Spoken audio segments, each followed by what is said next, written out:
வேத பகுதியாக வாசித்த பகுதியை நாம் எடுத்துக்கொள்வோம் என்றால், எரேமியாவின் புஸ்தகம் 18ஆம் அதிகாரம் 1, 2, 3 வசனங்களை வாசிப்போம்.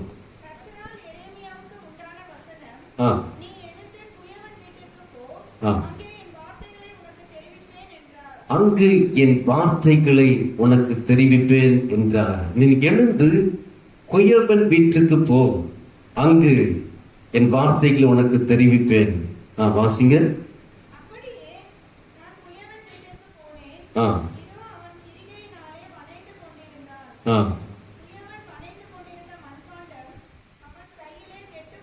அவன் கையிலே கெட்டு போயிற்று.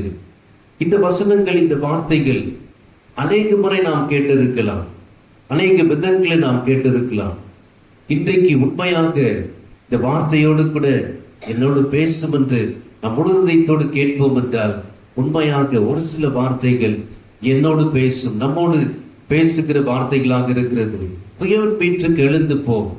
எரேமியா ஒரு ஆழம் நிறைந்த ஒரு தீர்க்கதரிசி. தீர்க்கதரிசிகளே பெரிதான ஒரு தீர்க்கதரிசி. ஏசாயா இருக்கிறார், எரேமியா இருக்கிறார், அதுக்கு பிறகு எசேக்கியேல் வராங்க, நாகூம், அபக்குக்கு, ஆமோஸ், இப்படியாக சின்ன சின்ன மீகா போன்ற சின்ன தீர்க்கதரிசிகள் இருக்கிறாங்க. அதோடு கூட இந்த பெரிய தீர்க்கதரிசி, எப்படி பெரிய தீர்க்கதரிசி என்றால், இவருடைய ஊழியர்கள் அது மாத்திரமல்ல, இஸ்ரவேல் ஜனங்களுக்கு வேண்டிய ஒவ்வொரு எச்சரிப்பும் கொடுத்தவர்.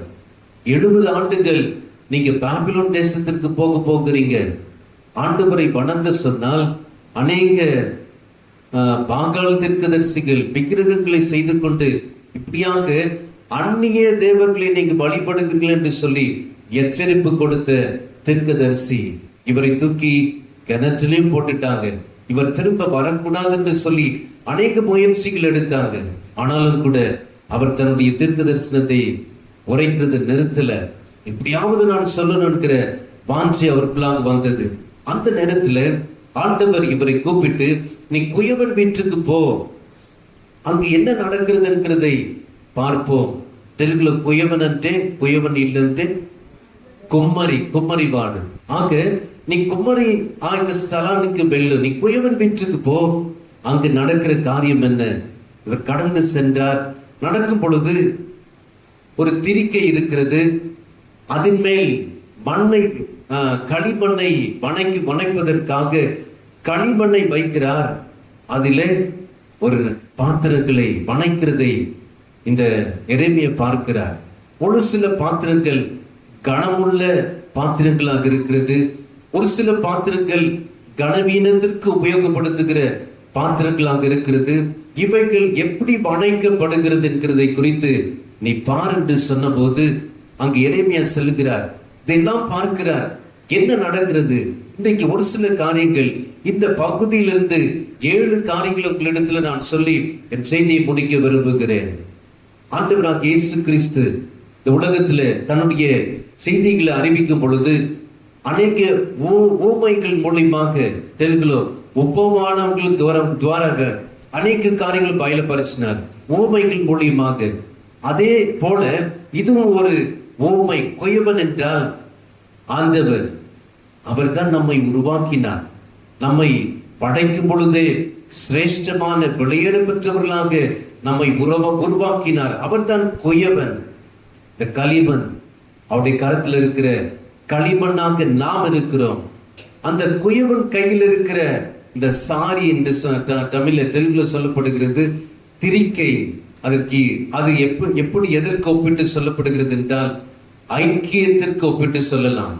இந்த குயவனுடைய வீடு ஒரு சபைக்கு ஒப்பிட்டு சொல்லுகிறேன். குயவனுடைய வீடு ஒரு சபை. குயவன் கையில் இருக்கிற திரிக்கை, அந்த சாரி என்கிறது ஒரு ஐக்கியத்திற்கு ஒப்பிட்டு சொல்லுகிறேன். மூன்றாவது, குயவன் யார் என்றால் ஆண்டவராகிய இயேசு கிறிஸ்து குயவன். நான்காவது, களிமண் நாமாக இருக்கிறோம். 4 காரியங்களை சொல்கிறேன். முதலாவது, குயவன் வீடு ஒரு சபை. இரண்டாவது, திரிக்கை ஒரு ஐக்கியம். மூன்றாவது, களிமண் நாம். குயவன் யார் என்றால் ஆண்டவராகிய இயேசு கிறிஸ்து. ஆக இந்த 4 காரியங்களிலே நான் சரியாக இருக்கிறேனா?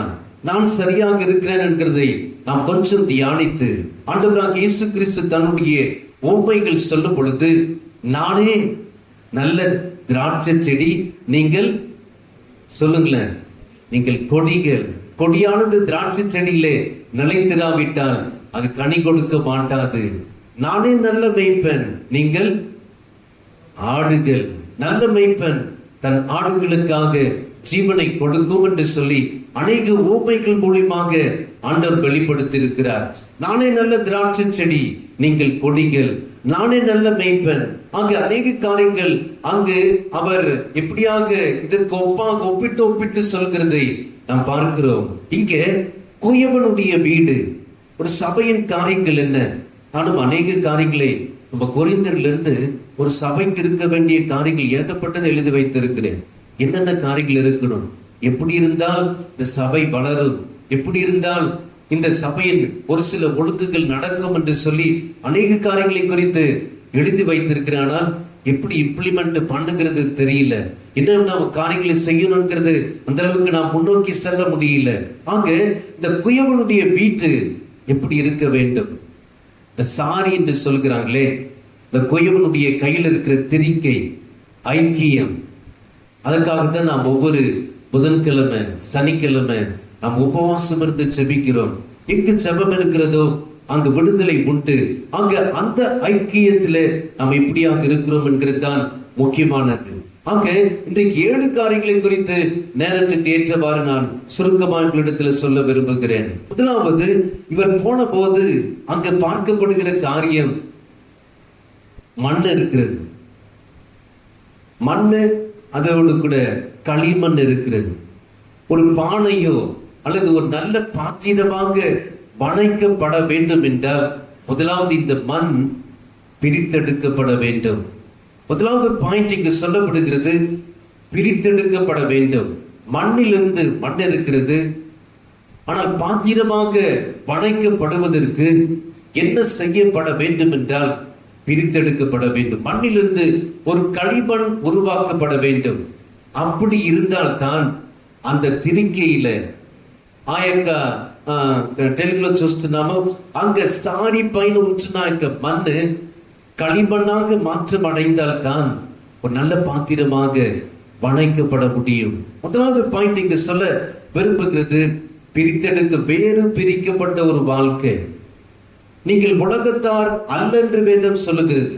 உலகத்திற்கும் நமக்கும் இருக்கிற வித்தியாசம் அநேகம் அநேகம் அநேகம். அங்குதான் நான் உங்களை வேறு பிரித்திருக்கிறேன் என்று வேதம் சொல்லுகிறது.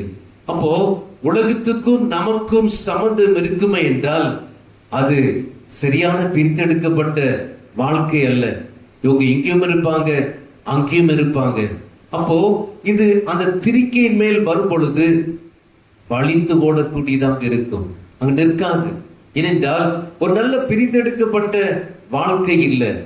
ஒரு பொண்ணு வாங்குறோம் என்றால் அந்த பொன் வெளியேறப்பட்ட நல்ல கோல்டாக மாறுவதற்கு அது அநேக விதமான ப்ராசஸ் உடாய் செல்கிறது. வெளியேறப்பட்ட நல்ல பொன்னாக விளங்க செய்வதற்கு 1 பேதுரு நிருபம் 1ஆம் அதிகாரம் 7ஆம் வசனத்தில் வாசிக்கிறோம், அழிந்து போகிற பொன் அது எப்படியாக வணைக்கப்படுகிறதோ அது வெளியேறப்பட்ட நல்ல மினுக்குகிற ஒரு பொன்னாக மாறுவதற்கு அதற்கு ஒரு ப்ராசஸ் இருக்கிறது. வாசிங்களேன். அக்கினியினாலே சோதிக்கப்படும்.